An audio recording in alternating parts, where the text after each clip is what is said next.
Vamos a abrir la Biblia, pero antes vamos a orar. Padre querido que estás en los cielos, muchas gracias, Señor. De todo corazón, muchas gracias por la oportunidad que tenemos ahora de abrir tu palabra. Vamos a pensar en la misión. ¿Por qué nos dejaste la misión? ¿Por qué nos pidiste que nosotros predicáramos el Evangelio? ¿Cuál es la función de la misión en la vida del cristiano? Pero como el escritor bíblico escribió, siendo inspirado por ti, no queremos abrir la Biblia sin pedir tu dirección. Por eso clamamos a ti, oramos, te suplicamos que el mismo Espíritu que inspiró a los escritores bíblicos venga en este momento e ilumine nuestro entendimiento para entender tu palabra. Oh Señor, durante la semana hemos llevado el mensaje, la invitación a muchas personas. Suplicamos que tu Espíritu trabaje en el corazón de esas personas y ellas vengan esta noche o se conecten a la transmisión del mensaje para recibir tu palabra. Gracias por todo, gracias porque somos herramientas en tus manos, en el nombre de Jesucristo. Amén. Queridos, en esta oportunidad voy a leer por lo menos 3 textos. El primero está en San Mateo capítulo 28, a partir los versículos 19, tal vez 18, 19, 20, dice así. Y Jesús se acercó y les habló diciendo, toda potestad me es dada en los cielos y en la tierra, por tanto, id por todo el mundo y haced discípulos a todas las naciones, bautizándolos en el nombre del Padre y del Hijo y del Espíritu Santo. Estos 2 versículos han sido como una especie de bandera para el pueblo cristiano. Seguramente que tú has escuchado predicar muchos mensajes acerca de este texto. El Señor Jesucristo, antes de irse, nos dio la misión. Por tanto, id y haced discípulos a todas las naciones. Pero mi tema no es ese. Mi tema es la razón por qué el Señor le dio la misión a los discípulos. Porque el versículo 16 y 17 explican, dice así, pero los 11 discípulos se fueron a Galilea, al monte donde Jesús les había ordenado. Esto sucedió ya después de la muerte y de la resurrección del Señor Jesucristo. Ellos se dirigieron a Galilea, al monte donde el Señor les había dicho. Y ahora mira lo que dice el versículo 17. Y cuando le vieron, los discípulos, cuando vieron a Jesús, y cuando le vieron, le adoraron. Pero algunos dudaban. ¿Dudaban de qué? Dudaban de que era el mismo Señor Jesucristo. Dudaban que había resucitado. No creían. Porque siempre en la historia de la iglesia ha habido gente de corazón duro. Tal vez en este mismo momento muchos de ustedes tienen dudas en su corazón. Hay gente que dice, no, si yo no veo, no creo. No, a mí nadie me convence. Dudas con relación a la organización de la iglesia, dudas con relación a la doctrina en la iglesia. Por ejemplo, algunos no creen en el Espíritu Santo. No creen que el Espíritu Santo es Dios. Dicen que el Espíritu Santo es Jesús, pero que no es Dios. En fin, hay muchas teorías acerca del Espíritu Santo. Hay muchas dudas en el corazón. Hay gente que duda, ¿qué harán con el diezmo? Los líderes, ¿qué harán? ¿Cómo administrarán? ¿Cómo usarán ese dinero sagrado? En fin, dudas. Y yo creo que dudar no es malo, dudar es parte de la naturaleza humana. Si el ser humano no hubiera abrigado dudas en su corazón, no hubiera llegado a descubrir todo lo que descubrió. Por lo tanto, la duda sana te lleva al estudio, a la investigación y al descubrimiento. Dudar no es malo. Pero existe la duda enfermiza, la duda que te atormenta, la duda que te destruye. Y ese era el problema de los discípulos. Tú les muestras y no creen. El propio Señor Jesucristo se les estaba presentando y ellos no creían. Y entonces, como algunos dudaban, ahí viene el versículo 18. Y Jesús les dijo, toda potestad me es dada en los cielos y en la tierra. Por tanto, id y haced discípulos. O sea, aquí en el Evangelio de San Mateo, Jesús presenta la misión como un remedio para el problema de la duda. Si tienes dudas en tu corazón, y por más que estudias, más dudas, y te preguntas, pero Dios mío, esta duda me está haciendo mal, me está destruyendo, me está haciendo perder la fe, ¿qué es lo que debo hacer? Entonces sigue el consejo de Jesucristo. Comprométete con la misión. Comprométete con la misión. Acepta la misión que el Señor te ha dado de ir por todo el mundo, pero tú comienza por tu barrio, por la familia que conoces, por tus compañeros de trabajo y predica el Evangelio. Haz discípulos. ¿Qué cosa es hacer un discípulo? Es tomar una persona, hablarle de Jesús y llevar a esa persona a seguir a Jesús, a caminar con Jesús cada día. Si el tiempo me da, yo voy a hablar un poco del discipulado más adelante. Bueno, esta es la versión de Mateo. Pero, ¿y qué dice Marcos? ¿En qué contexto Marcos presenta la misión? Ahí tenemos que abrir la Biblia en San Marcos capítulo 16.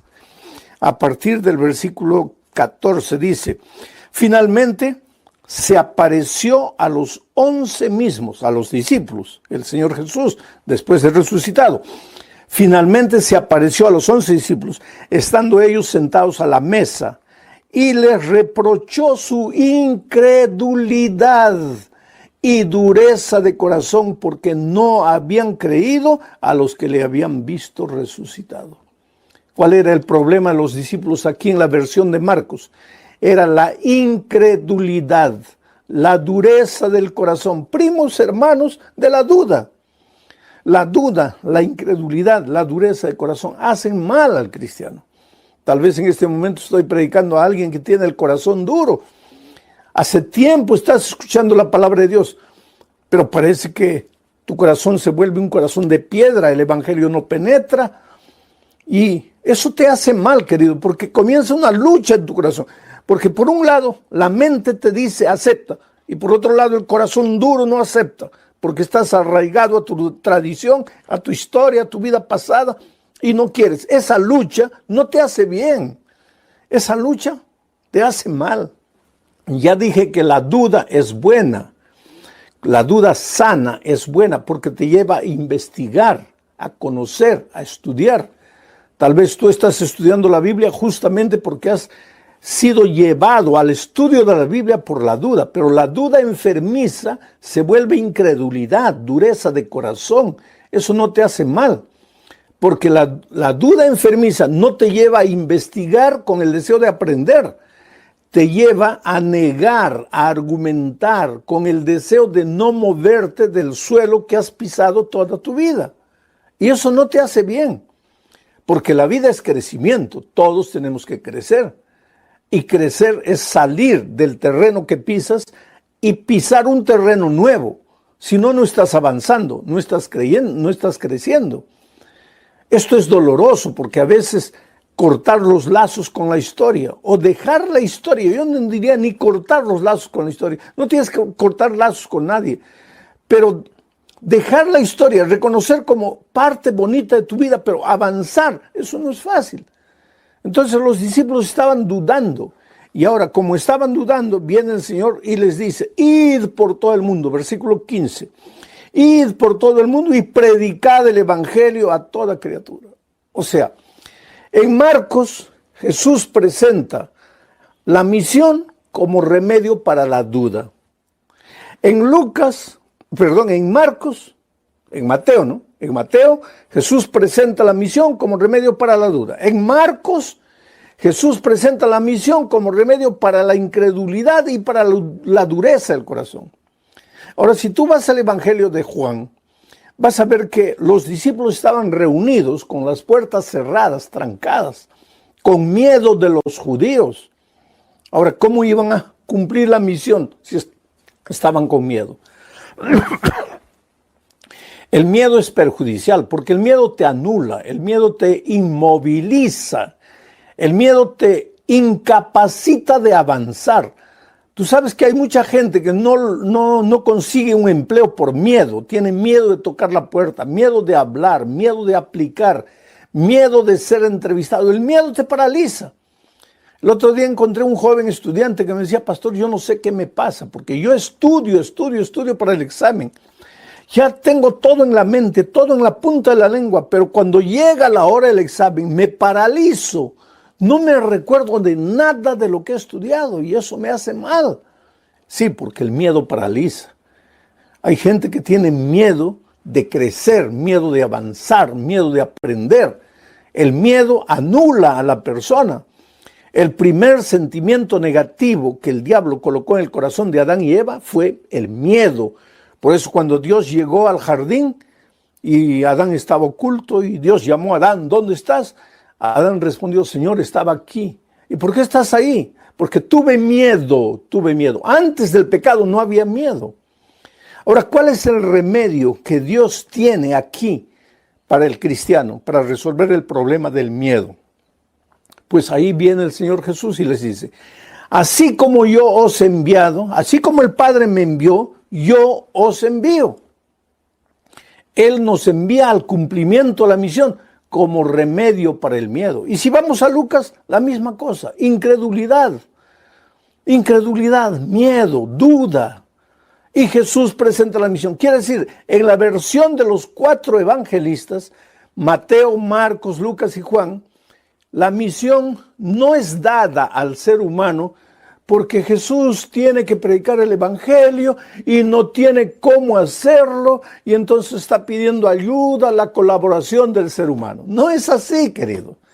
En los 4 evangelios, la versión de esos escritores bíblicos es que Jesús nos dio la misión no porque Él necesite que nosotros cumplamos la misión, sino porque nosotros necesitamos cumplir la misión para sacar de nuestro corazón el miedo, la duda, la incredulidad, el resentimiento, la amargura. Porque cuando tú estás comprometido con la misión, cuando tú estás trabajando, cuando tú estás ocupado, no hay lugar para esas mariposas que vuelan por la cabeza y se anidan en tu cabeza, para esos sentimientos de dolor, de emoción que se apoderan de tu corazón. No, porque tú estás comprometido con la misión. Mira, hace muchos años atrás, cuando yo era pastor de iglesia, porque aunque tú no creas, porque siempre me has conocido tal vez como evangelista, el predicador que va de un lugar a otro, que predica en un país y en otro. Yo he sido pastor de iglesia también cuando joven. Durante 5 años yo fui pastor de iglesia. Entonces yo visitaba a mis hermanos, yo los ayudaba, yo los animaba, yo les predicaba cada sábado, yo buscaba a las personas que estaban queriendo estudiar la Biblia para estudiar con ellas. Yo cumplí mi ministerio. Pero había una hermana muy interesante. Era una hermana de más o menos unos 60 años. Una hermana quejosa, se quejaba por todo, reclamaba por todo, criticaba por todo.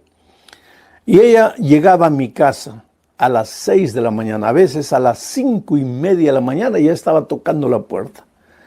Ahora, yo estaba haciendo una campaña de evangelismo. En ese tiempo yo no tenía automóvil, nada. Yo me movilizaba a través de los ómnibus. Terminaba de predicar en las conferencias allá en el barrio distante de mi casa, allá por las 9:30 de la noche. Ahí tenía que conversar con los hermanos porque yo era el pastor de ellos, tenía que darles atención espiritual. Tomaba un ómnibus, después tomaba otro ómnibus, llegaba casi a medianoche cansado. Lógico que a las 5:30 pues yo estaba durmiendo todavía, descansando. Pero ella ya me tocaba la puerta y reclamando. Y me decía, si el pastor no visita a su oveja, entonces la oveja viene a visitar al pastor. Pastor, esta no es hora de dormir. Usted es un ministro del evangelio. Usted tiene que estar ya predicando el evangelio. Pero ella no sabía que yo a medianoche había llegado de predicar el evangelio. Ella pues se había acostado a las 6 de la tarde, tranquila. Entonces a las 5 de la mañana ya estaba despierta. Pero el problema de esta hermana era la amargura en su corazón. Cuando uno hablaba con ella, se daba cuenta que ella guardaba dolor, resentimiento, amargura. criticaba a todo el mundo, no había nadie bueno para ella, en la iglesia todo estaba mal. Y un día yo me estaba preparando para salir a las actividades. Ese día tenía un día bien atareado porque habían atropellado a un hermano, estaba en el hospital y quería hablar conmigo. Había otro que había sido preso porque se equivocaron de persona y había que visitarlo, ayudarlo ahí en la prisión. En fin, yo estaba saliendo y la hermana aparece ahí. Pastor, he venido para que haga una oración conmigo. Ella casi cada 2, 3 días estaba tocando la puerta. Le digo, mira hermanita, yo no te voy a negar una oración, voy a hacer la oración, pero ahorita no, yo estoy ocupado. Hay un hermano en el hospital, hay otro hermano en la prisión, yo tengo que resolver esto. Tengo que salir, no puedo darte tiempo hoy día. Porque queridos, los pastores también somos seres humanos. A veces hay hermanos que uno tiene paciencia, pero pues ellos están ahí, ¿no? Mortificando, atormentando, y ese día yo estaba casi sin paciencia. Le dije, mira hermana, hoy no te voy a atender, hoy voy a atender las otras 2 personas que están necesitando urgentemente de mí. Ella me dijo, pero ¿cómo, pastor? ¿Usted me va a dejar en esa situación? Le dijo, mira, vamos a hacer una cosa, ayúdame, aquí está la dirección, ve a la delegacia, a la comisaría, al puesto policial, visita a esta persona, trata de ayudar a esa persona, mientras yo voy a visitar al que está en el hospital atropellado. Después de ahí yo corro por allá, vengo por aquí, nos encontramos aquí o nos encontramos en la delegacia y yo oro contigo. Pero ahora, en este momento no puedo. Gracias, aquí está la dirección. Se fue. Yo me fui. Volví a las 10 de la mañana, porque cuando llegué a la delegacia, al puesto policial, ya habían soltado al hermano. Llegué a las 10 de la mañana a mi casa, ella no estaba. 11, no estaba. Mediodía salí a almorzar, no estaba. Entonces yo pensé, esta hermana ya no viene, se ha enojado conmigo, se ha molestado conmigo. Al día siguiente, martes, no apareció. Al día siguiente, miércoles, no apareció. Teníamos culto de oración, yo me fui a predicar el miércoles en la noche. Cuando estaba predicando la vi sentada ahí mirándome y pensé, seguramente que al terminar el sermón me va a dar otro sermón a mí. Y efectivamente, cuando terminé la predicación, me fui a la sala pastoral y ella vino y me agarró. Le digo, mira hermana, antes que me digan nada, quiero decirle una cosa. Yo la esperé. Terminando el hospital, yo fui al puesto policial, usted no estaba. Me vine aquí, usted no estaba. Me vine a la casa, usted no estaba. Entonces yo le esperé, no es que yo no cumplí. Ella me dijo, no, pastor, no vine a reclamar nada. Y eso era interesante, porque era la primera vez que no venía a reclamar nada. No vine a reclamar nada. Y dije, ¿a qué viniste? Me dice, pastor, yo fui al puesto policial. Ese hombre lloró, vino el abogado, lo soltaron, era un malentendido, pero después me quedé conversando 1 hora, acompañé al hombre a su casa y él estaba arrepentido de muchas cosas, que no que estaba cometiendo delitos, pero su vida no andaba bien. Y él dijo, Dios ha permitido todo esto para hacerme ver mis errores. Y después en la casa lo animé, lo ayudé y hizo una oración con él y se quedó tan tranquilo. Pero pastor, la persona más feliz fui yo. Entonces estoy viniendo ahora para pedirle, ¿no tiene más direcciones de personas que yo pueda visitar? A partir de ese día esa hermana se volvió en una especie de brazo derecho mío. Me ayudaba a dar estudios bíblicos, me ayudaba a visitar y nunca más la vi amargada, resentida, llorosa, reclamando. ¿Por qué? Porque se cumplió lo que la palabra de Dios dice. Cuando el Señor Jesucristo encontró discípulos llorones, llenos de duda en el corazón, reclamones, incrédulos, ¿qué hizo? Les dijo, hijos, el remedio para el problema de ustedes es la misión. Por tanto, aquí está la misión. Vayan, cumplan la misión, prediquen el evangelio, hagan discípulos y cuando ustedes se den cuenta, yo ya estaré volviendo para llevarlos conmigo para el reino de los cielos. Oh querido, yo quisiera que tú pienses en esto. Dios no te dio la misión porque Él no pueda predicar. Dios es Dios. Si Él quisiera en un minuto, el mundo todo ya está evangelizado. ¿Para qué necesita de ti o de mí? Él no necesita de nosotros. Él puede predicar el evangelio solo. Un día Dios tenía un mensaje para Balaam. No había pastor, no había evangelista, no había anciano de iglesia, no había instructor bíblico, no había nadie. Lo único que había un asna. Dios tomó el asna, le dio el bosquejo, el asna predicó, el asna habló en el nombre de Dios. Y Balaam se dio cuenta que estaba recibiendo el mensaje divino. Ahora, cuando estuvo Jesús en esta tierra, dijo, y si estos callaren, hasta las piedras hablarán. Quiere decir, Dios puede predicar el evangelio solo. Podría predicar el evangelio con los ángeles, porque los ángeles se le ofrecen a Dios para venir al mundo y predicar el evangelio. Podría predicar el evangelio con los animales. Podría predicar el evangelio hasta con las piedras. Entonces, ¿para qué te necesita a ti o a mí? No. Él no nos dio la misión porque necesita de nosotros. Nosotros necesitamos cumplir la misión para encontrarnos con Jesucristo cuando vuelva en gloria y majestad. Te voy a ilustrar lo siguiente. Tú sabes que el cristiano, para alcanzar la salvación, para entregar su vida a Cristo, para ser perdonado, para ser justificado, no necesitas hacer nada más que levantar los ojos al cielo y decir, Señor, soy un pecador, ayúdame. No necesitas cumplir nada, cumplir ningún requisito, solo arrepentirte, reconocer que no puedes, pedir ayuda de Dios, ya estás perdonado. Pero después, para permanecer cristiano hasta el día de la venida de Cristo, ahí necesitas hacer 3 cosas. Estudiar la Biblia todos los días. Todos los días. Vivir en espíritu de oración. No digo orar, sino vivir en espíritu de oración. No solo cuando oras antes de salir de casa, sino mientras estás andando en la calle, vivir en espíritu de oración, relacionando todo lo que haces con el Señor Jesucristo. Estudiar la Biblia, vivir en espíritu de oración y buscar una persona y traerla a Jesús.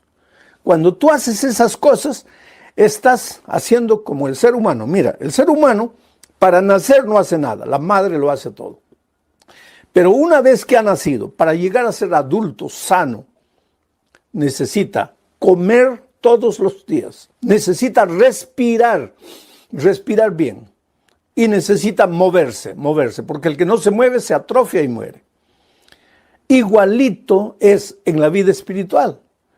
Para nacer en Cristo no haces nada, pero para crecer en Cristo, para permanecer fiel hasta la venida de Cristo,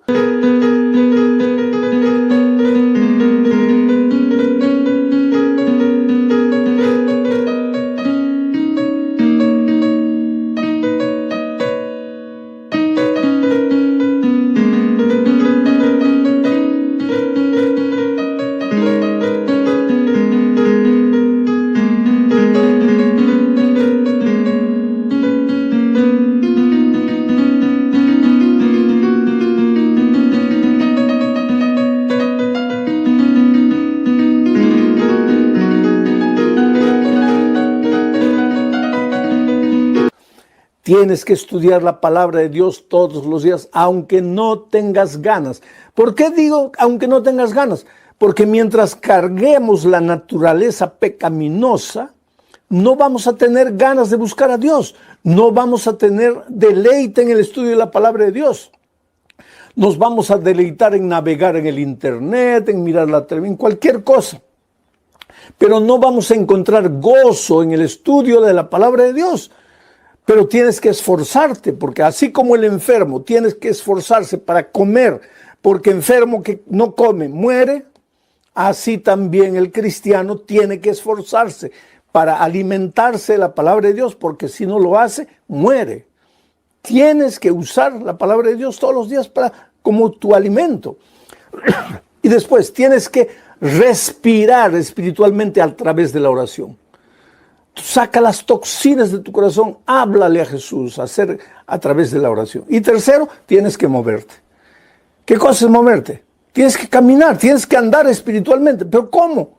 Buscando a otra persona para Cristo. Ahora, la estadística es terrible, porque las estadísticas muestran que en las iglesias más misioneras del mundo, no sé si la tuya es, pero en las iglesias más misioneras del mundo, apenas 10% de los hermanos se comprometen en la misión. Está buscando personas para traerlas a Jesús. Y 90% solo canta, va a la iglesia una vez por semana, participa de los programas, escucha sermones y piensa que está listo para encontrarse con Jesús. No, querido, no es así. Por eso la sierva de Dios dice, el primer impulso de un corazón que ha sido transformado es salir y buscar a otra persona para Cristo. Ahora, si una persona pasa 10, 15, 20 años en la iglesia y nunca ha salido a buscar otra persona para Cristo, ¿qué quiere decir eso? Que su corazón nunca ha sido transformado. Y si no ha sido transformado, entonces ¿cómo heredará el reino de los cielos? Oh, querido, este asunto es mucho más importante del que tú imaginas.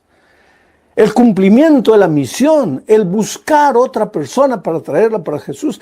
Y en esta semana tú tienes la oportunidad de ir y buscar personas. No puedes por causa de la pandemia. Muy bien, usa el WhatsApp, usa el celular, manda mensajes, invitaciones a las personas para que reciban la palabra de Dios a través de las redes digitales todas las noches. Pero comprométete con la misión. Ahora, mucha gente dice, pero pastor, es que nadie quiere, nadie me oye, nadie recibe. Pastor, yo invito, pero las personas no me hacen caso. Es que ahí tienes que aprender una cosa interesante, querido. Si tú quieres que las personas te escuchen, si tú quieres que las personas atiendan a tu invitación, lo primero que tienes que hacer es conquistar el corazón de las personas. ¿Y cómo se conquista el corazón de las personas? Haciéndose amigo de esa persona. Porque nosotros vivimos en un mundo en que nadie sigue a extraños. Las personas solamente siguen a sus amigos. Nadie sigue a extraños. Yo siempre hago la pregunta, ¿quién conduce a los jóvenes a las drogas? ¿Quién los lleva? Los amigos. Y el muchacho que se va a meter en las drogas, en la miseria, en la promiscuidad.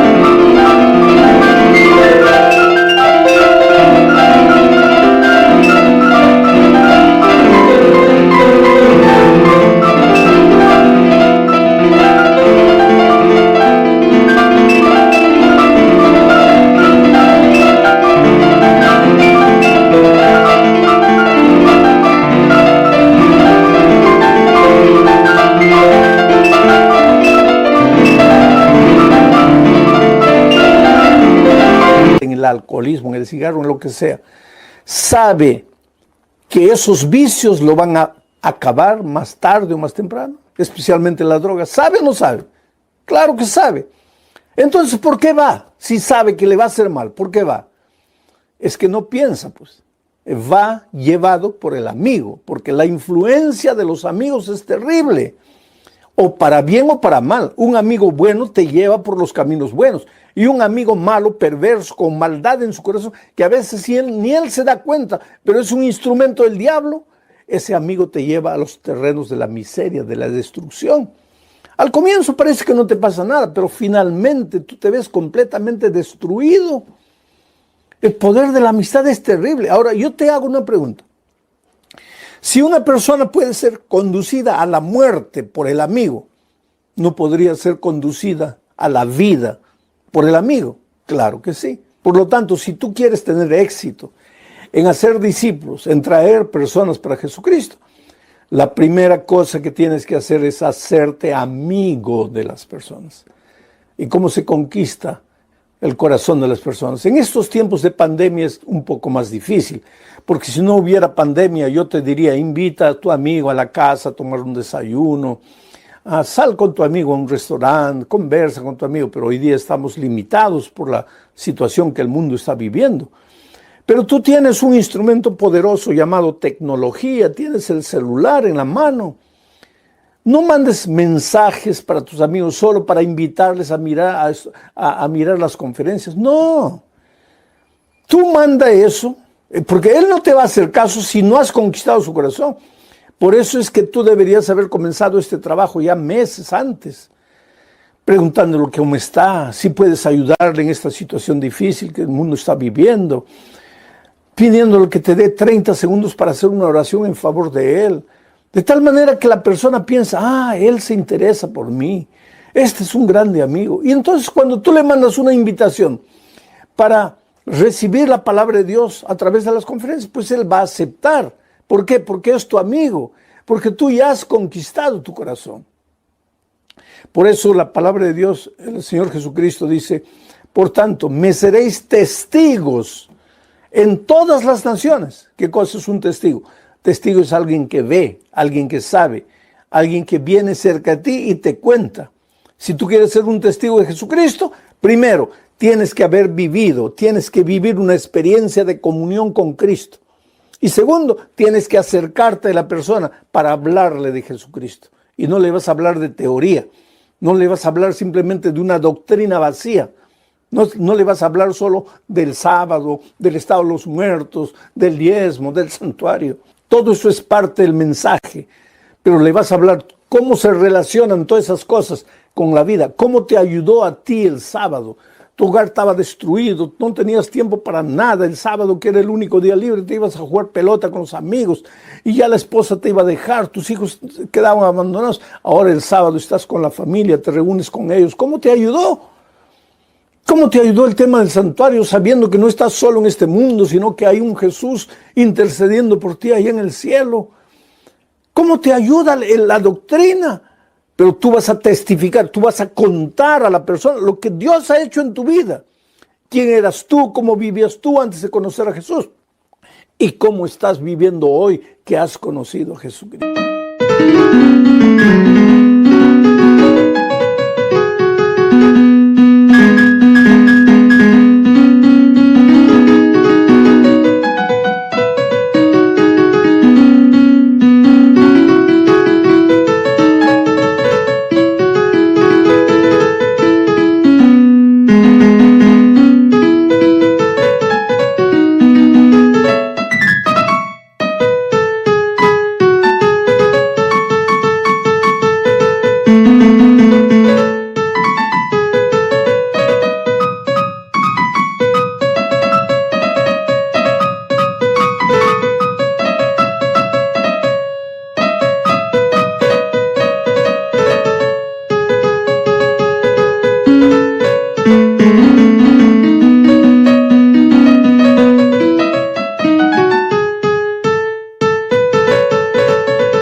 Por lo tanto, querido, yo quiero desafiarte en este momento, para que en esta semana, tú hagas una semana extraordinaria de testificación.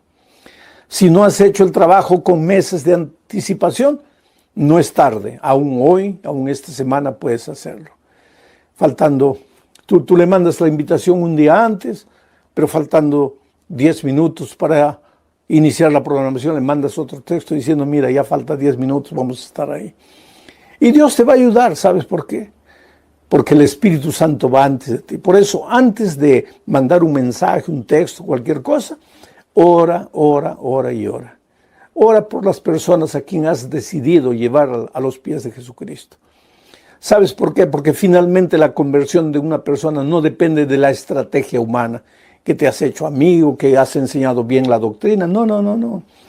La conversión de una persona finalmente depende del trabajo del Espíritu Santo. Él es el que toca la puerta, Él es el que convence, conmueve, transforma. Entonces, vuélvete un hombre, una mujer, un joven, un niño de oración. Ora, clama a Dios, suplica la ayuda de Dios en este trabajo que vas a tener esta semana Y tú vas a ver, cada noche el Espíritu de Dios se va a mover y va a hacer maravillas en la vida de tanta gente que está triste. Hoy día yo a veces encuentro por todo lado testimonios de gente que me dice: pastor, yo estaba perdido en el mundo, era un borracho, destruido, acabado, sin empleo. O entonces, pastor, yo era un hombre de la alta sociedad, pero no creía en Dios, no tenía esperanza, maltrataba a mi familia. O pastor, yo era un incrédulo, agnóstico, pero vivía en las noches sin poder dormir, pero un día encontré un amigo y ese amigo me habló de Jesucristo y hoy día yo doy gracias a Dios por lo que Jesús ha hecho en mi vida. Oh, querido, allá en el cielo, cuando tú llegues, tú te admirarás de la cantidad de personas que se acercarán a ti y te dirán: tú no te diste cuenta, pero un folleto que me diste, una invitación que me diste, una oración que hiciste conmigo, me ayudó a llegar aquí. Que Dios te bendiga ricamente. Yo quisiera preguntar: ¿cuántos de ustedes quieren en este momento levantar las manos y decir: Señor, yo quiero ser un instrumento tuyo esta semana para traer personas para Jesucristo? Que Dios te bendiga. Vamos a orar. Oh Padre querido, esta semana es una semana especial. Por favor, toma cada hermano, cada hermana como una herramienta en tus manos y úsalo para traer otras personas. Porque cada noche estaremos hablando de la persona maravillosa de Jesús y queremos ver maravillas en la vida de esas personas. Úsanos poderosamente, Señor, en el nombre de Jesucristo. Amén.